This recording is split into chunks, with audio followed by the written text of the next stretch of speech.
Welcome to the 242nd installment of Ear to the Ground, the Land Stewardship Project's podcast on family farming, sustainable agriculture, local food systems, and local democracy.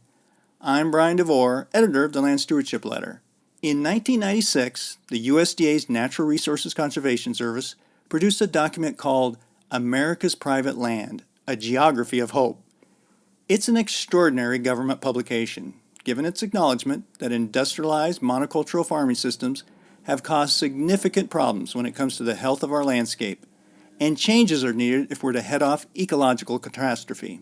To top it off, it quotes Aldo Leopold, Wendell Berry, and Wallace Stegner, writers who were never shy about critiquing the philosophy that farmland, and all land for that matter, is there for the taking, and that humans have an innate right to do with it what they will.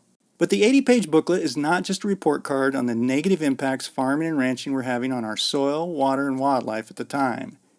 It was also seen as an inspiring argument for the positive role diversified farming systems could play in developing a landscape that was ecologically and economically viable.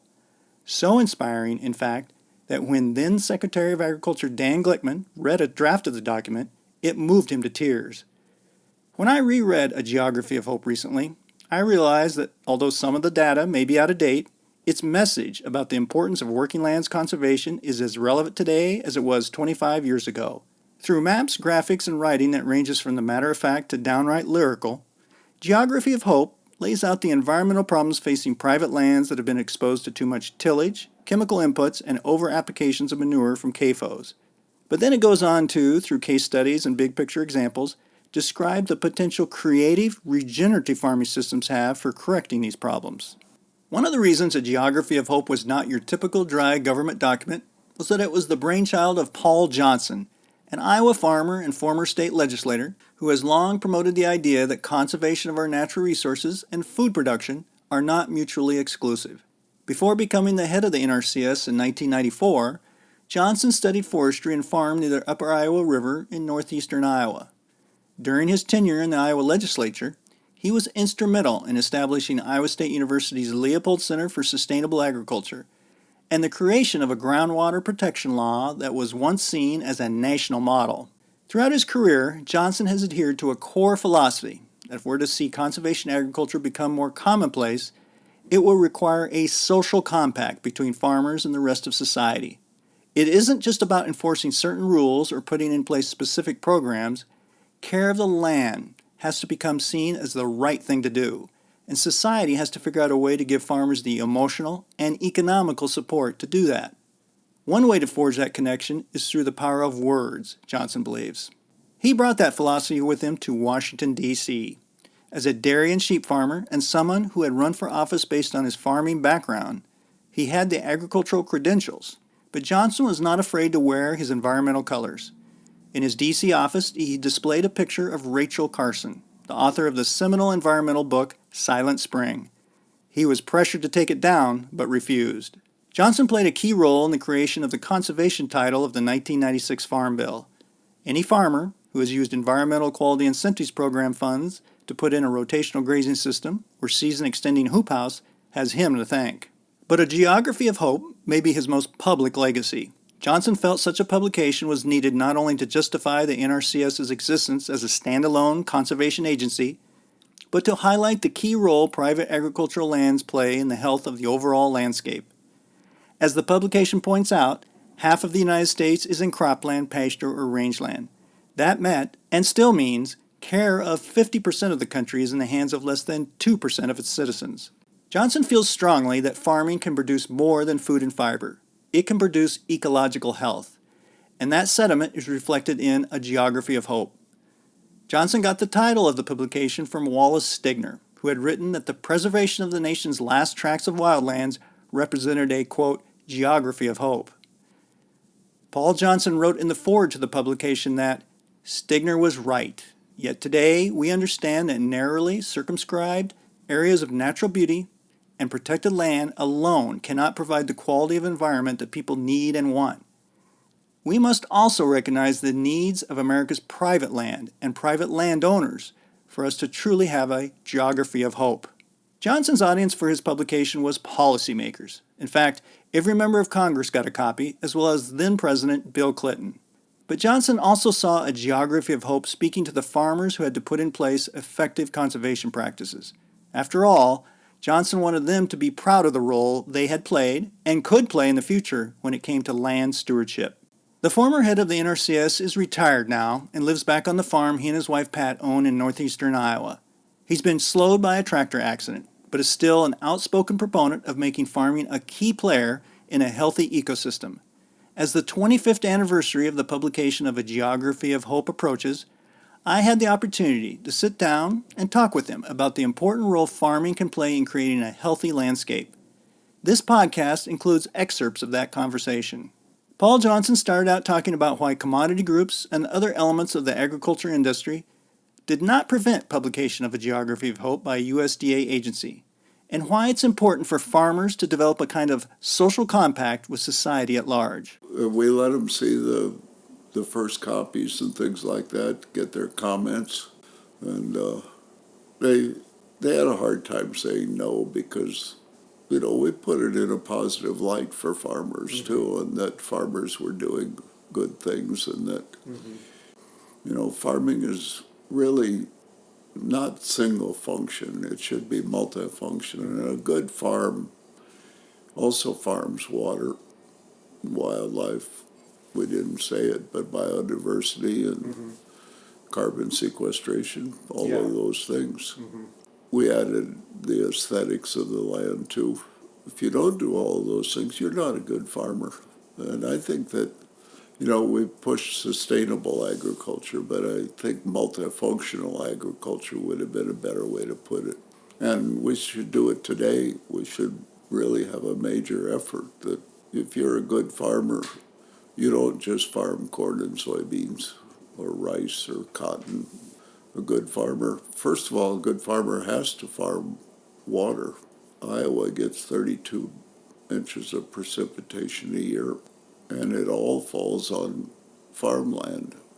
And if farmers are not doing a good job, we're not going to have clean water. So every farmer has a responsibility for this. And soil conservation, we've talked about it in terms of erosion, but if we'd have called it the Water Conservation Service, I think we'd add more soil conservation even. You've got to treat your soil right if you're going to have good water. And you don't do that the way we're doing it right now. It's important that the public understands that much of the health of our land depends on agriculture. It just seems to me that, Leopold put it well, I think, in his essay on the farmer as a conservationist, that conservation is harmony between people and land. When land does well for the farmer and the farmer does well by the land, when both end up better, then you have, but they aren't going to be better if society doesn't understand that much of the health of the land around them and even the beauty of the land is dependent on the farmer. And the farmer weaves the carpet on which America stands. Does the farmer just weave the gray carpet or add some color to it as well? And that the difference is between soil conservation and all the other things that they could put on that land. Look, we've gone 10,000 years of agriculture trying to domesticate land. And in the last 50 years, we have done it. We used to walk our bean fields to cut velvet leaf and things out of it. Today, there isn't a single thing that grows on our corn and soybean. Iowa has 26 million of our 36 million acres in corn and soybeans. And there is not another living thing allowed to live in it. And even things that we don't know about in the soil are being destroyed. This is a crisis. Not only that, but in the last 30 years, we've decoupled animals from land.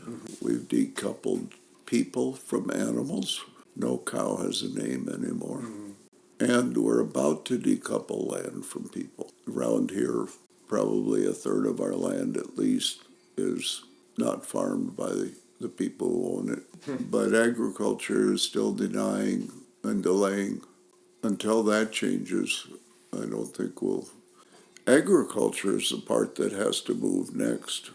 And just look at what we could do even if we moved to no-till. Now, no-till needs some work too. We've got to be able to do no-till with far less herbicide than we're now using. But when we broke the prairie here, we had about 6% organic matter in our soils, the average across the state.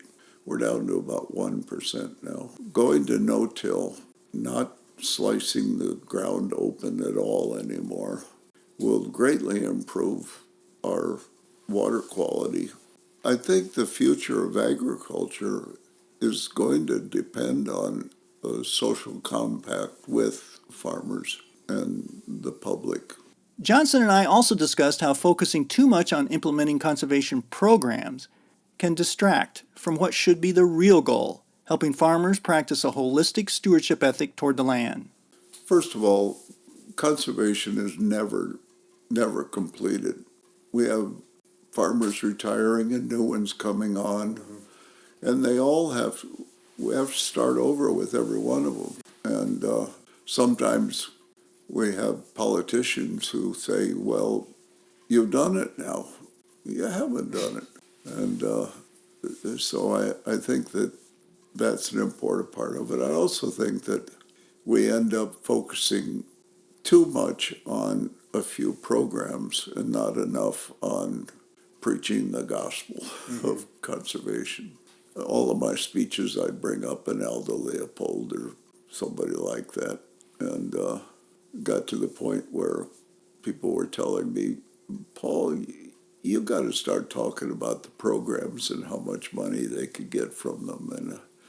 And I just couldn't do that because we really need to, I think, remind farmers of their responsibilities. We have this idea of democracy being focused on liberty, but liberty without responsibility is not a healthy place. And we're always talking about liberty, and you have the rights to do these things, but you also have responsibilities. You can't have a good democracy without that. And I don't think we preach that enough. And I think that they've been told that conservation is soil erosion so much, and they haven't been challenged to do other things.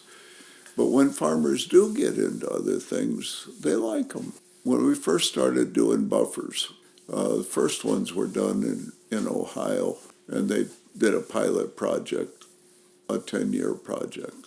And after 10 years, that came about the time we started our programs here.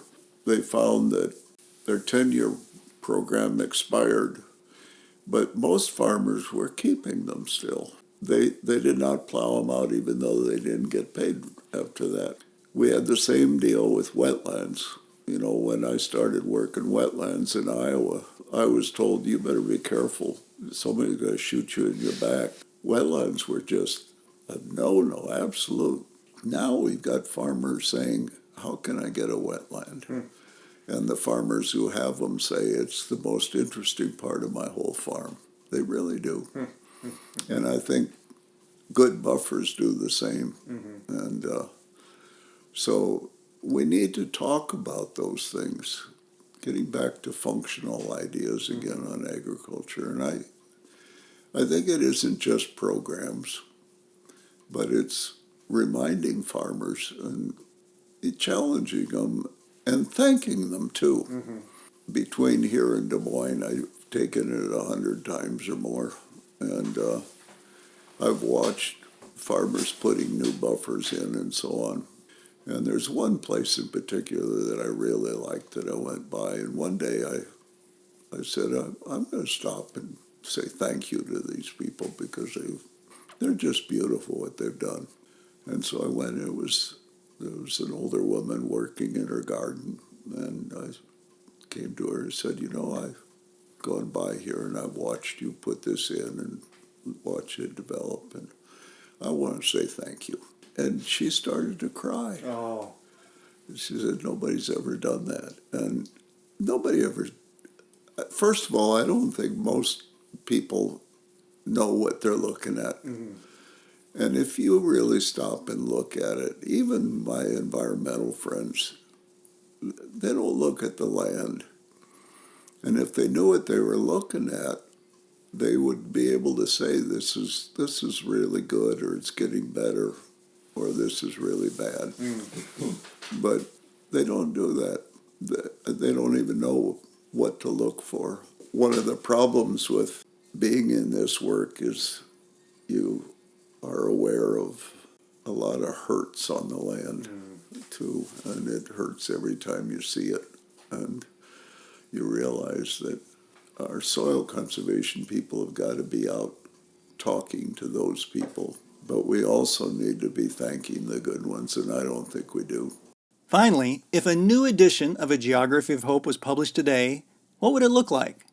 Paul Johnson says, for one thing, it would focus on informing the general public about the importance of creating and supporting farming practices that build soil health. I think we need to really focus on that and figure out what the best way is to do that, and to let people know. But at the same time, your land stewardship project, our Practical Farmers, Wisconsin's got a good program going now too. We need to get together and talk about how we can, first of all, make the public know that we can do good, but then also tell our farmers that we can do good and we can do better too. And Leopold said it well, I think, when he said conservation born out of fear will not get you there, but it should be viewed as a positive act. And farmers should stop seeing it as I've got to do this and say, wow, I do this. It always really bothered me that farmers would be so worried about an endangered species on their farm. They should be proud of an endangered species. We should have good programs to help them do it too, so that they can be proud. We just got to flip it around somehow. So we have to work with the farm community, and at the same time we have to work, I think, with the public. People drive on Highway 80 and 35 across Iowa, and they don't see what's going on the land. People don't see it. They don't realize that it's been there. But you'd be hard put to find an acre of land anywhere that hasn't had a little bit of conservation on it. This area, half the farms wouldn't be farms anymore if we didn't have the soil conservation movement. The gullies were getting bigger and bigger, dividing the fields into smaller and smaller pieces. Just think of what it would have been like. I don't think people realize that. But they also, I think, need to understand that much of our land is not healthy being farmed the way we are right now. You look at soil, and soil should be, and soil health is defined by the many functions of soil. And soil isn't just keeping the surface from running off, but soil's a buffer.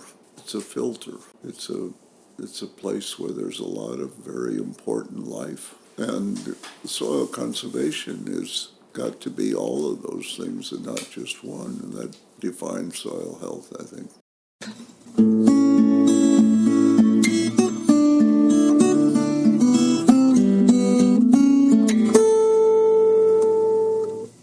For a copy of America's Private Land, A Geography of Hope, see the links on the podcast page for this episode of Ear to the Ground. If you have comments or suggestions about this podcast, contact Brian DeVore at bdevore@landstewardshipproject.org, or you can call 612-722-6377. By the way, it helps us greatly if you can give Ear to the Ground a rating on iTunes, Stitcher, Spotify, or whatever podcast platform you utilize. Thanks to Laura Borgendale, a Western Minnesota musician, for Ear to the Ground's theme music. And a special thank you to all of Land Stewardship Project's members who make initiatives such as this podcast possible. If you're not a member, visit landstewardshipproject.org to learn how you can support LSP. Thanks for listening.